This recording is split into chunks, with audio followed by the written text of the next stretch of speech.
Hello and welcome to my review of the LEGO Star Wars TIE-fighter and X-wing mashup, which released in 2024 for $110. Let's take a look at them. This set comes with one astromech droid and 4 minifigures, which kind of remain anonymous to me because I have not seen the series yet and they don't really mean that much, except for the McDonald's astromech droid. This one means a lot. But they're still good minifigures with good details. What I'm really excited about is this X-wing and TIE fighter.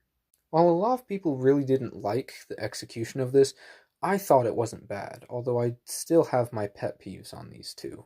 And by these two, I mainly mean the TIE fighter. While I really like the way that they did the back section of this cockpit, I really don't like these stickers, and I prefer the brick-built versions that they had with the last TIE fighter for the engines.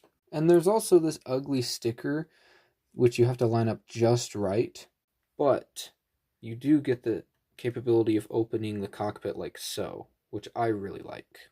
And I'm especially in love with the compromise they made by integrating the spring-loaded projectiles into the wing beams here for the radiator panels.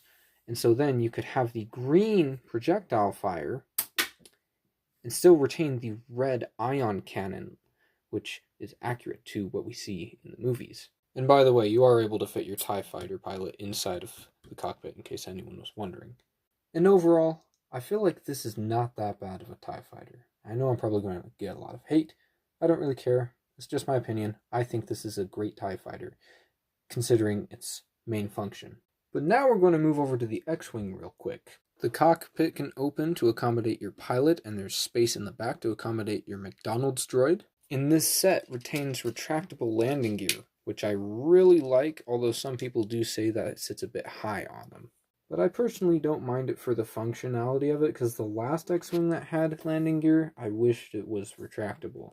You also have this little compartment on the back of the X-wing, which can open up to reveal maybe an extra thruster, or maybe just some engine parts that you could work on. And I really like the integration of this mech chest plate piece that they used in order to achieve this. And like the last X-wing, the very bottom winglets do have the spring-loaded shooters on them, which are able to fire off.